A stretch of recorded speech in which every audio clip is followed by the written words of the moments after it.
કલેક્ટરશ્રીને આવેદન આપવા માટે આવ્યા છીએ કે જે ગેસના બાટલાની અંદર કેન્દ્ર સરકાર દ્વારા જે 50 રૂપિયાનો જે વધારો કરવામાં આવ્યો છે એ તાત્કાલિક ધોરણે પાછો ખેંચવામાં આવે, કેમ કે અત્યારે આર્થિક પરિસ્થિતિ લોકોની ખૂબ ખરાબ છે. મોંઘવારીના માર સામે લોકો જજુમી રહ્યા છે ને એમાં જો રાંધણ ગેસના ભાવમાં જે વધારો કરવામાં આવે તો ખરેખર ખૂબ દુઃખની વાત છે ને લોકો એની સામે લડી નહીં શકે.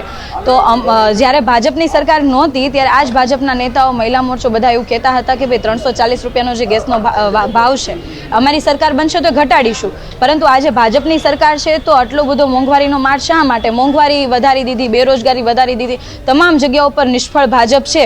એમણે અત્યારે ફરી વખત સાબિત કરી દીધું કે ચૂંટણી માત્ર અમે ચૂંટણી ઢંઢેરામાં જે વાયદા અને વચન આપીએ છીએ એ જુમલાઓ જ હોય છે, પરંતુ ખરા અર્થની અંદર લોકો કઈ રીતના રૂપિયાઓ પોતાના ખીચામાંથી કાઢે અને લોકો કઈ રીતના આની સામે જજુમે એવા જ આયોજનો ભાજપ કરે છે. એટલે અમારી માંગણી એવી છે કે તાત્કાલિક ધોરણે જે રાંધણ ગેસના જે ભાવ છે 50 રૂપિયાનો જે વધારો છે પાછો ખેંચવામાં આવે.